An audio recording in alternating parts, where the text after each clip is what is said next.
So yeah, what's I'm gonna let you take over.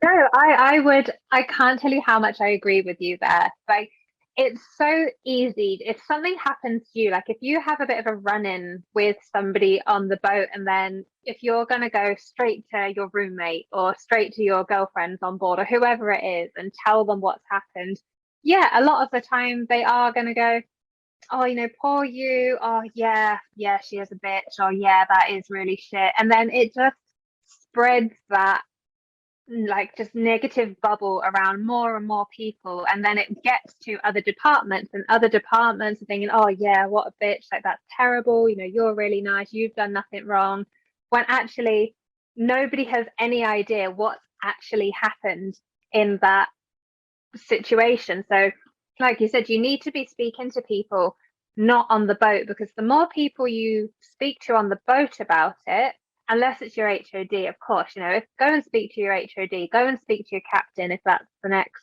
step, but don't be gossiping about it to other people on board, because you're going to make the situation so much worse. Speak to somebody from back home that can give you, like you said, an objective view of things, and maybe ask you the questions, oh, hey, is there a reason this has happened? Is there a reason that person behaved like that or said that thing to you?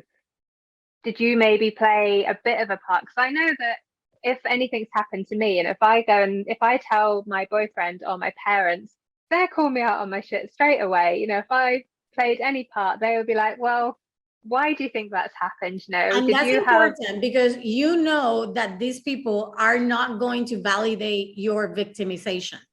So this is important to understand. If your parents, if your boyfriend, if whoever you're about to ask for support, if you truly know they're going to validate your victimization, do yourself a favor and don't ask for their support, because they're actually not going to support you at the end.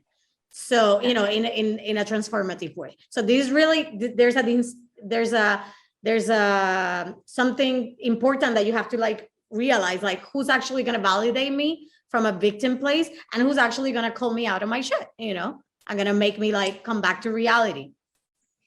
Yeah, no, 100%. I have friends on other boats. I've got my best girlfriends who I will always go to them, and they will give me an outsider's perspective. And sometimes they will say, yeah, that does sound really shit. I'm sorry that's happened to you. But if they think, maybe something else has happened, they will call you out on it and have a discussion, have a conversation with you about it, rather than just, oh, poor you, oh, just like you said, validating everything you said. So you need to have that network, or even those one or two people you can go to discuss these things with, because keeping it within the bubble of the boat just, oh my gosh, it just makes it so much worse for everybody, for you, for other people. It's because then that negative energy continues to spread and spread and spread, and it just gets like super doomy and really nasty. Another thing that's coming up as you're talking is, prior to starting to record, something came up that you said that it was like, like most of the time the interior department is kind of looked down, is not really being respected and honored for the job that it is. And to be honest, also, the industry is a very patriarchal industry, right? Or it has been for so long, and now that's changing. And when women come into power, because this is not just the industry, it's like a society collective energy, right? So when women come into power, then it tends, some people that are not, for whatever reason, whatever triggers them, they're not happy with that, or they don't feel comfortable with women in power. That also triggers that. And then they just want to put the person down because they don't know how to handle somebody who's confident, somebody who can have boundaries, speak up, and I'm not saying you have to be mean to set boundaries and speak up. That's not what I'm saying, because that's not healthy. But sometimes it's not that people are being mean. People are just setting boundaries. Like, for example, one of the threads, they said, oh, making the girls cry because they didn't follow the list. I mean, I don't know the entire scenario of that scenario, but Yeah. I know for a fact where I've been with junior crew where I seen, you know, I'm like in the middle, right? Like I'm not the chief, I'm not the junior. And I seen the chiefs to explain over and over and over what needs to be done, the reason why it needs to be, like from different directions. And the Yeah. person still just does whatever they want, right? And then the person becomes a little bit more I don't want to say aggressive, but what's another word for it? More strongly about what needs to actually happen and how to follow through. And then this person all of a sudden, because she's so victimized, goes into crying and making this big thing, and then goes to the chef and cries out to the chef and he's like, oh my gosh, she's been so mean, and whatever, you know, like you name it, the whole story. And it's like, well, are we the outsiders looking at the whole perspective, or are we just taking sides, you know? And then another thing is like, a lot of people just like go at the chiefs too, because she's the one who will pretty much, for the most part, you know, being a chief stew is not easy. You have your work, your duties, but then you have to deal with the entire whole, you know, the entire vessel. And it's almost like, you know, you're like the mother, the nurturer, right, of it, making sure everybody has everything, making sure everybody feels good, and making it, there's so many things, right? Everybody's taken care of, like what's your needs, what's this, what that, you know. And it goes beyond just her department, you know, or his department if the is a steward. It goes beyond the department. It's like it goes into every single department, you know. If there's something happening, they go, oh, tell the chief stew, she'll figure it out, you know, for the most part. And a lot of people don't ever say, hey, how are you, how are you, okay, what's going on with you? Nobody for the most part ever ask this toxic person, who is this person, how is she, you know, or her or him. So, you know, there's like so many different things that we can talk about and explore when it comes down to toxic people and environments, right? It's like, are we in this victimization, are we not looking at the mirror that's for us and doing our inner work, seeing what's being triggered inside of us? Are we actually getting out of our own way and asking the other person, hey, how's your day going? You know, they're humans, they also have shit going on, you know what I mean? Like, come on, give them a fucking break sometimes, you know, like actually care for them, give them a cup of tea, right? Like she's probably the one always giving cups of tea to everybody and nobody ever gives her one, you know. I've seen this happen quite often. And then also that what you said, like gossiping among each other, and then like basically becoming against this other person. Oh, you know, that's like, the worst. Yeah. So yeah, have you experienced any of this? Yeah, I mean, I just want to start by saying I love what you said about yachting is very patriarchal. It is a very male-dominated industry with regards to different departments and things, and the balance is now becoming a bit more, you know, there's more women working out on deck, and which is amazing to see, and even male stewards and things. But if you have like a chief officer or a captain who is authoritative, who is, you know, this strong person, you just see that like that's just how they are. You know, they are just an authority. Whereas if it's a chief stew, if it's a female in yachting who is authoritative and strong and confident, she's a bitch. Yeah, that's how is that fair? That's just not the case at all. She's showing the same qualities, setting boundaries, not taking shit from people, because at the end of the day, it's so easy as a chief stew to let people walk all over you. It's always people going, oh, we've run out of this, or we've run out of that, or, you know, oh, I remember once, oh, we've run out of coconut water. And I was just thinking, that is a luxury. That is a guest leftover luxury. And you need to put your foot down with people, because people will just, oh, we don't have this, or this needs to be done. Like, can you do this for me? It's like, these are luxury things for you. Like, no, I'm not going to do that, because I just firstly don't want to. Secondly, it's just a nothing thing. It's just, it doesn't need to be made into a thing or a big deal. And oh my gosh, I've gone off completely on a tangent there. But yeah, it is all about women being confident, and just people not seeing them as a bitch. You know, you can be confident and authoritative, doesn't mean you're a bitch. It just means you know what you want, you know what you stand for. And Yeah, I've seen it. I've had this a couple of times on a boat, especially when you come in as like a new chief or a new lead stew or a new whatever it is, people are always going to have a problem with it.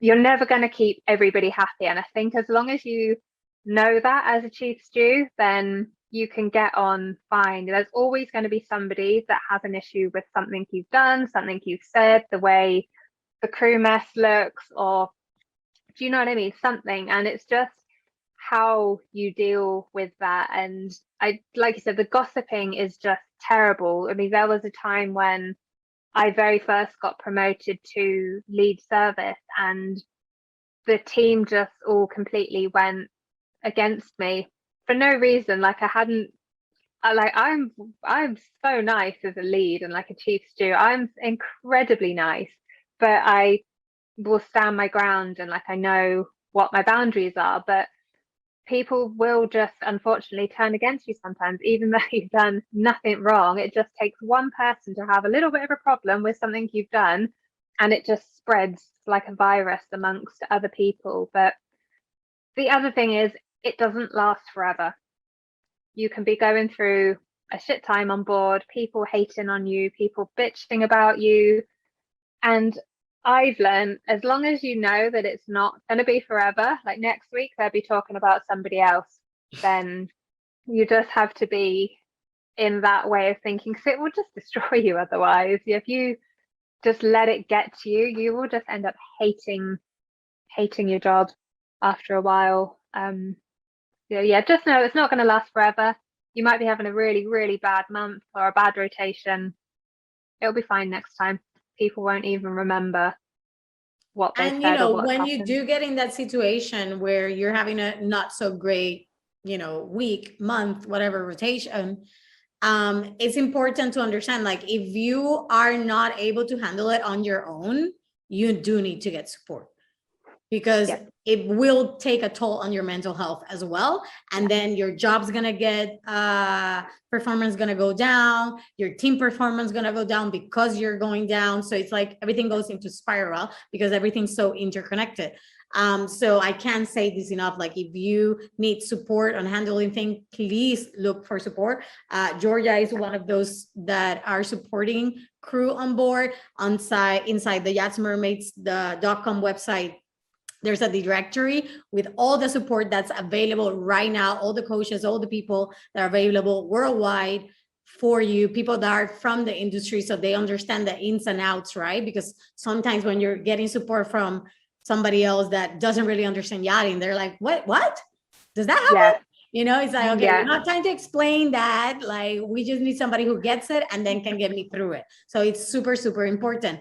Let's talk about how, one of the things that I've seen a lot in the industry is that, and not just chief stooges, any head of department, is the lack of leadership. And when there's a lack of leadership, when there's this big gap of understanding their leadership style, what other styles are out there, how to utilize them, right? How to bring them to life.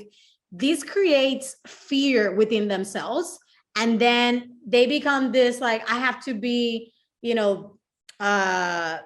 way beyond authoritarian style. Like, I have to, this is my way or no way at all. Or like, I have to stand my ground so deeply and so strongly. Then you become like, people don't really like you because you're not taking in consideration others. You're just like trying to have this big wall because you don't feel safe in this new position.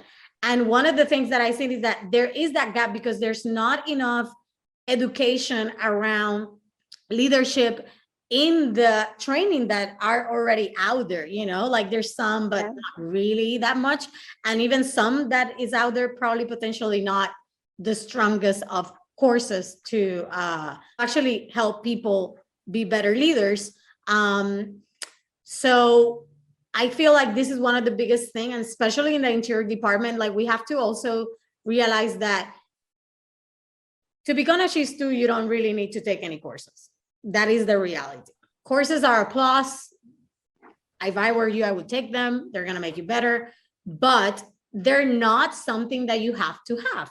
is not a requirement, right? A deckhand, an engineer, they they're required to have certain things. So whether you want it or not, you have to go through certain things to get there. Right? You have to invest in yourself. And I can see, how not investing in yourself and just going from like 1 year in yachting to like jumping into a leadership management role can be really, really crazy and create a lot of fear and bring in the whole bitchy stewardess kind of situation, because they're not prepared for that role, right? They don't have the background for it. They don't have the knowledge. They don't have the wisdom. They don't have the skills to actually perform in that role. And that's not just stewardess. Like this goes on for like, up to captain. Sorry. Like you driving a boat doesn't make you a captain. Like captaining is so much more than driving a vessel, right? Or navigating a vessel. It's like literally managing people, managing, all sorts of things, guest relations. Like there's so much into it than just being a driver, and the same thing with like stewardess. It's like, it's not about, can you make a bed? Are you the best at service? It's like, can you actually manage and inspire others to be the best versions, right? And this is something across the board, but what comes up for you when I say all this? For me, I personally, the first big boat I ever worked on, I had the most phenomenal chief stew, and we had a chief housekeeper as well, and they were amazing. So, and I loved how they spoke to us and how they trained us and how they ran the boat. And for me, that's what I've taken to other boats. Like that is exactly. Can you specifically share with us what those skills and things that you love on how they spoke to you guys and how they ran the vessel? What are those skills that they had? Yeah, of course. So they were friendly, of course. They were lovely, but they didn't cross that line of drinking with the juniors every night. Like I think there's definitely that line as a chief stew, and just the way they trained us, they would sit down and actually show you really in depth, like, this is how you do it. They'd be working in with the team, on a guest trip. The chief housekeeper, she would be in the cabins with us every single day. She was the same level as the chief stew as well, so they just had their own departments, and just the way they spoke to us was just wonderful. Like I remember the first time I folded a dressing gown, and she showed me exactly how to do it. And I was like, right, I can do this. So I went and folded it exactly how she'd shown me, like all the technical stuff. And then she came in and was like, does that look good? She was like, that looks like a sack of potatoes to me. And she's like, have a look at it. And like, does that actually look good to you? And like, I'd stood and properly looked at my work and was like, no, you're right. Yeah, it doesn't look very good. So she's like, okay, just do it again and just keep doing it until it looks nice. So just teaching you things like that with beds. Does it look nice?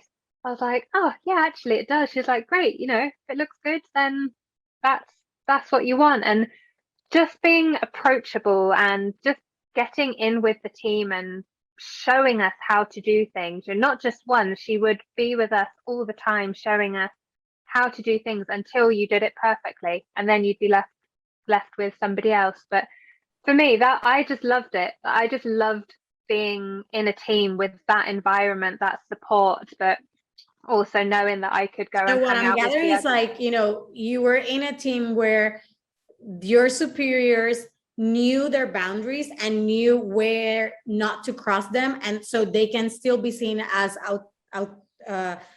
as somebody who's in an authoritative position. Like, I'm not your friend, I'm your boss, but also bringing in such an approachable, friendly persona to the job that it allows you to then become better at your job, and also training you guys, right, in a way that actually was working for your team. Because let's be honest, like, just because you're a head of department doesn't mean you know how to teach, Just because you know how to cook doesn't mean you can teach how to cook, right? And this is like a big thing. And this is when, if you don't knowing, right, what are you good at and what you're not so good at, and then reaching out to other crew members from your team that can actually then do that for you, for the team. It's like, if you're a second stew and you're better at teaching than me, I'll be like, hey, Georgia, you're in charge of teaching. I don't need to teach just because I'm the chief stew, because that may not be my forte, right? I may be good at other things. So I'm saying, like, we have to, like, people in the, you know, head of department places, leadership management roles, they really need to kind of step back and be like, okay, where am I not so great at? Who on my team is amazing at this that can actually take over? Like, for example, I worked with a captain. He was like not great at talking at all. He had a very delegative leadership style, which is basically, you know how to do your job. Don't ask me questions, do it. I don't want to say anything. I don't want to talk to you. You know, basically, I don't want to talk to you. Yeah. Sorry, but that doesn't work for everybody. It may work for senior crew members because they know what they're doing and they don't need you to be breathing down their neck. But other crew members do need a little bit more guidance. They want to know what's happening. They want maybe meetings, you know, once a week, all these things. And what we understood, I saw this very clearly. I was like, no, this needs to change. So I went up to the captain. I said, listen, I explained to him, which he didn't know, what leadership style he had. I was like, this is your default style. It's not wrong. It's not right. It's just what it is. But it doesn't work for the entire environment, right? And how we're running the vessel. So who in your team has this type of leadership style, which is authoritative, that can talk to people and blah, blah, and take in consideration other people? And in this case, thankfully, the first officer had that style by default. So he then talked to the first officer and said, you know what? You're going to be in charge of this and this and this and this and running this. And then it worked like a charm. Yeah. You know, but then also other people, and I wasn't like, you know, I was a chief stew at the time, but I'm saying, like, even if you're not a chief stew, if you have this knowledge, you can also like talk to them, you know, because people are ignorant to a lot of things. People just simply don't know, you know, they haven't studied leadership. They haven't really taken the time to invest in that. So if you do, and you can, you know, share that with people and then create a better environment. You know, it's not just head of departments that have to figure it all out. That would be wonderful, but it's not the reality. So if you are a junior crew and your skills, because maybe you come from a corporate world and you have different skills that are bringing leadership in, you have that knowledge. Like, why are you, like, share it? You know what I mean? So no matter where you're at, you can actually be a leader. That's what I'm saying. And you can help other people, you know, lead in a better environment and in a better way.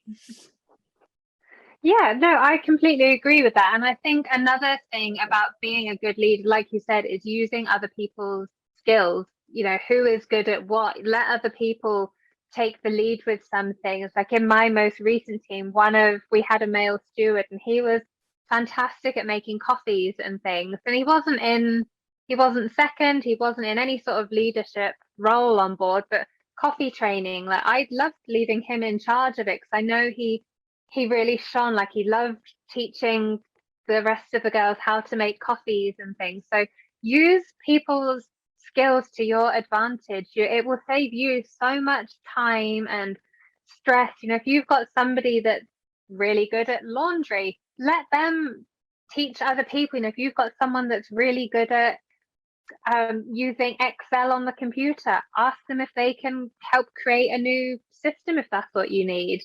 Use people's skills to help you. It will make your life so much easier, and you will enjoy it so much more, and they will appreciate it so much more as well. People like to be needed. People like to be appreciated. And if you can show people that, obviously there's boundaries, you know, you are still the team leader at the end of the day, but if you can show people that you have that side, that you'll listen to people's ideas, and yeah, if it's a good idea, take it on board. Obviously not every idea is a good idea, but yeah, do you know what I mean? Use your judgment. But just the fact that you're allowing others to share, that says I'm important, I'm being taken into consideration, what I think matters. And we all want to matter, right? We all want to be seen. We all want to be heard. We all want to be, part of the team. If you're just being like, hey, go do laundry, shut your mouth, don't say anything, it fucking sucks. You know what I mean? Like, so you're going back to toxic people and toxic environments. What is your advice on how to handle toxicity on board? We have talked about toxic people in various situations, and the fact that it's not just chief stews, it can be captains, it could be, chefs, it could be anybody, really. It doesn't really matter, right? Like everybody can become a toxic apple in the crew. So what's your advice on how to handle if you're being the one trigger and you're like, oh my God, like I'm in a toxic environment, or I'm in a toxic, I have a toxic relationship with somebody on board? Because also environments, right? Like sometimes not like one person, is like the energy of the boat, of the crew, right? Like I remember walking into a boat and I just walked in, like I got hired, I walked in, I sat on the crew, and within like 10 minutes, I was like, no, this is not me. This is so toxic. I can see it. I can like perceive it. Like, I'm not like, this is my boundary. Okay, thank you, but no, thank you. I'm out. Literally, I walked out the next day. And they're, but why? I was like, okay, let me show you a map. Oh. So because people are so in it that they can't see it, because they're like always in the gossip, and they feed from it, because some people do feed from that. So what's your advice, whether you are in a toxic relationship or in a toxic environment? How do you, how should people handle it?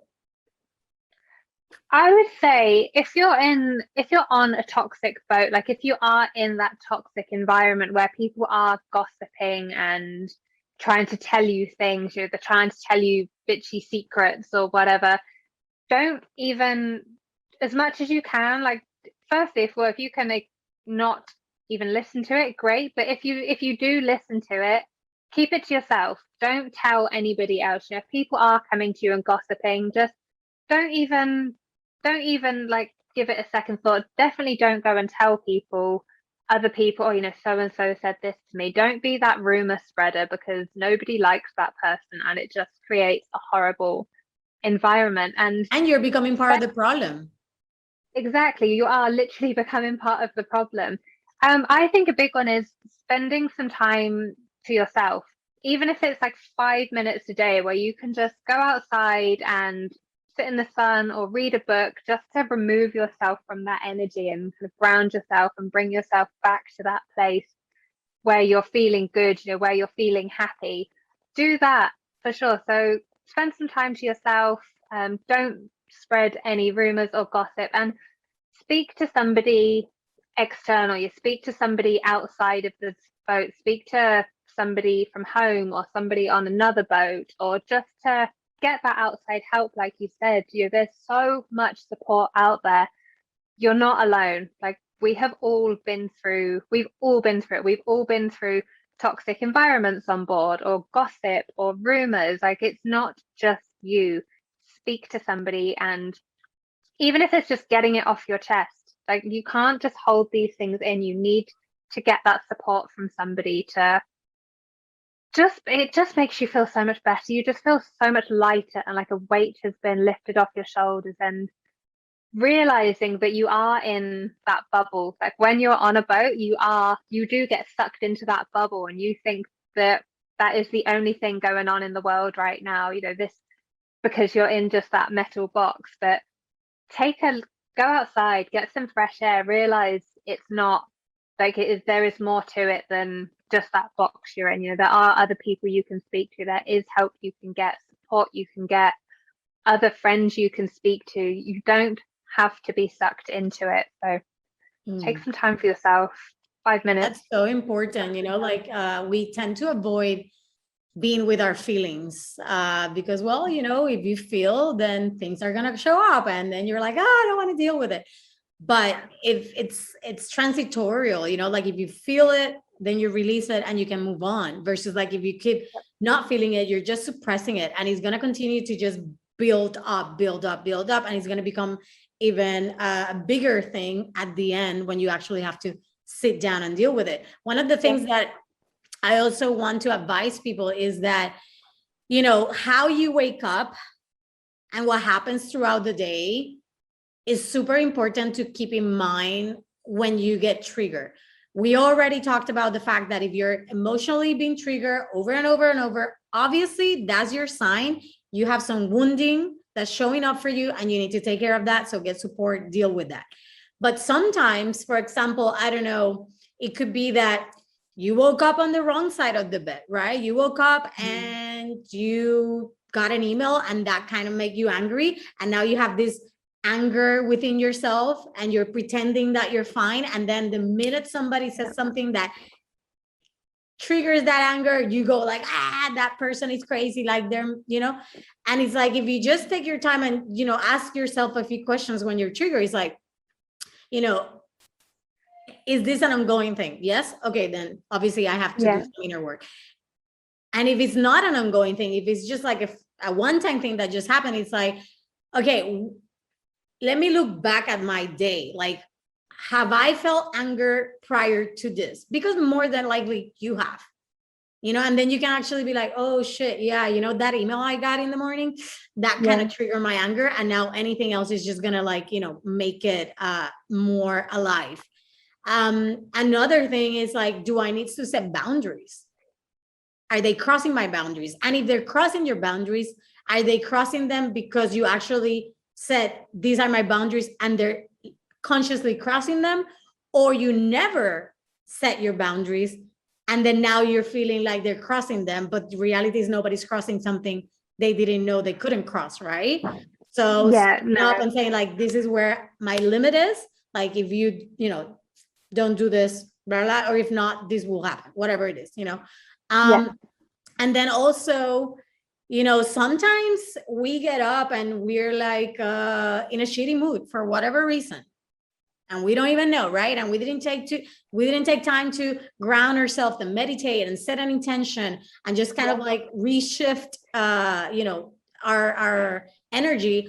And then we just kind of carry that energy with us throughout the day. And then things are obviously going to happen where they're going to reflect where you're at in the moment, right? So it's like, okay, well, maybe this is happening because this is actually how I'm feeling, and I'm not being real to myself and acknowledging that this is the feelings that I'm having. So this person is just like mirroring that to me. And another thing is, oh my God, what was I going to say now? Totally forgot about it. I guess maybe it's not that important.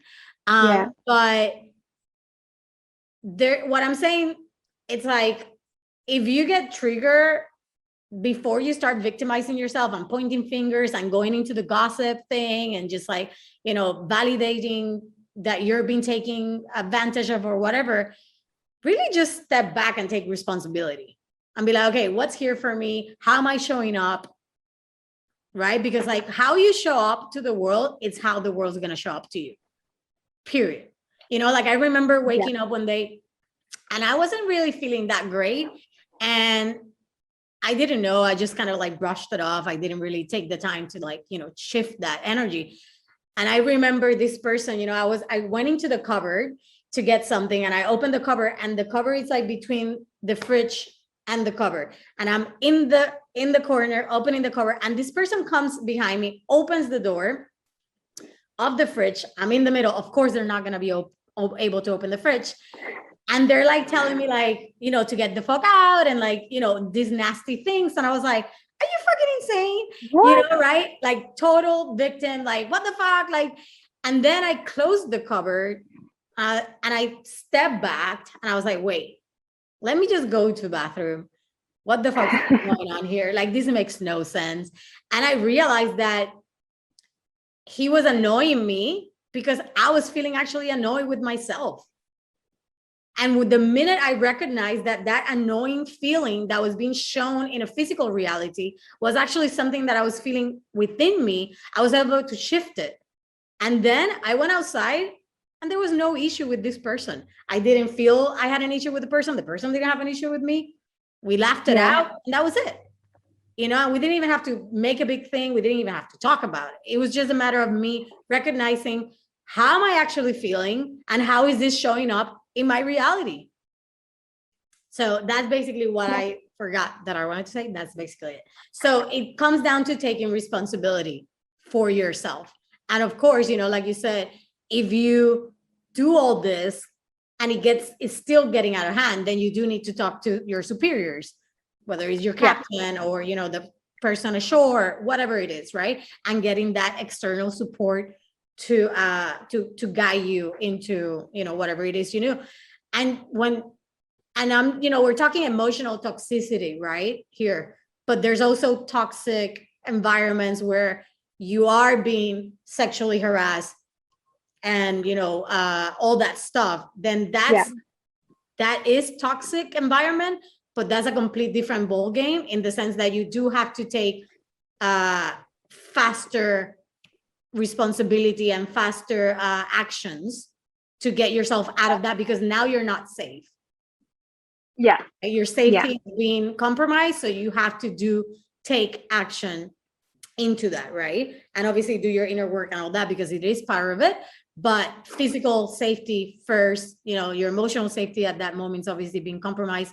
So yeah, I don't know what else is coming up for you before we wrap things up here. We have talked a lot about things, so I hope that you're getting a lot of insights. No, I think it's great. So I was just going to say 3 things popped up for me when you said that. First, don't be afraid to go and speak to your head of department. That's literally what they're there for. And if they are the problem, go and speak to the captain. That's their job. They are there to help you, and they 99.9% of the time they will have your back on it. So make sure you are speaking to somebody about it. The second thing I wanted to say is, if it is that bad, you know, if you're really, really not in a good place on that boat, you can leave. Like, you don't need to be there, especially if your safety is being compromised. It's not worth it. There are so many other boats out there where you're gonna have a great time. Like, yachting is meant to be a fun, safe, awesome time. And if you're not experiencing that, find somewhere that will give you that. Like, you don't need to be there.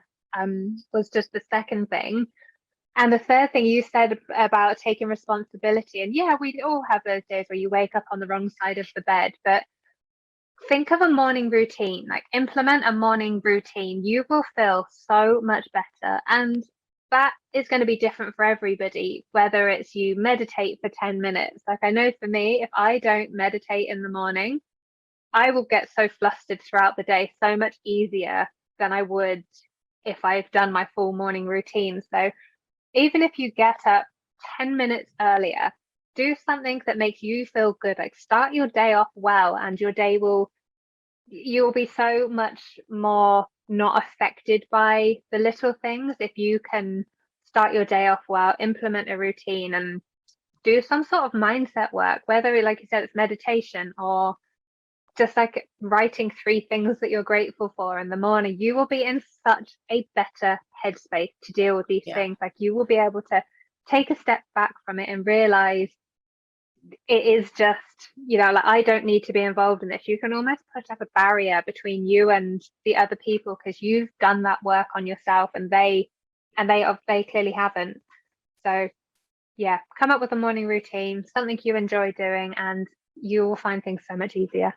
It is the little things that make and create a lasting effect that is positive in your life, for sure. Like something like that, journaling, meditating, whatever, exercising, whatever it is, something that gets you into back with yourself, and you can then set an intention and an energy shift towards what you're trying to achieve during that day is so important. I agree. And the last thing I want to say, and I want to close this with, is like, when you're in the moment of, like, you know, toxic things happening, and maybe you're like talking to the person, you're going back and forth with the person because you let them get to you, you know, or you let the situation get to you.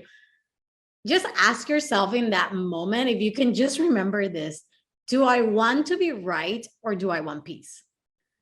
Because in that moment, more than likely, you're going to say, you know what, I want peace. And that's going to be the moment where you're going to be like, okay, I'm going to back off. And it's when you back off, then you're going to start going more inward. And then you're going to ask the question of like, okay, what's here for me? You know, like, because of course you're not, you know, I've done enough inner work that I can be talking to you and I can be thinking, okay, what's here for me? Shit. Okay. And I'm like looking into it and investigating what's happening in this relationship for me, right? But like, I mean, that takes a long time to get to that place. So for most people, that's not going to be easy, but you can definitely ask yourself, do I want to be right or do I want to have peace right now? More than likely you want peace. So when you say, okay, yes, and you can walk away and then you can be like, okay, wait, let me gather my thoughts and let me get support if I need. And let me just like journal about what the fuck happened here, you know? Because when you put it on paper, you become more real with yourself and you don't allow just all these crazy thoughts to come through. You're like actually just pouring it out there, you know, and just giving it some release. So yeah, so ask yourself when you're in that craziness, do you want to be right or you want peace? I'm pretty sure you want peace and you'll find your way there. So for the people that want to know more about Georgia, please follow the link below for her website and how to get her contact so she can help you and support you in your adventure at sea. And we do hope that, and I speak for you and myself, I hope that there's something within this conversation that went aha in you and you gather what you needed. And if you don't agree with some of this, throw it out. Who gives a shit? It wasn't meant for you. All right. So take what you need and leave what you don't. And until next time, people, thank you, Georgia, for being here today. Thank you so much. It's been so fun. All right, guys. See you next time. Bye.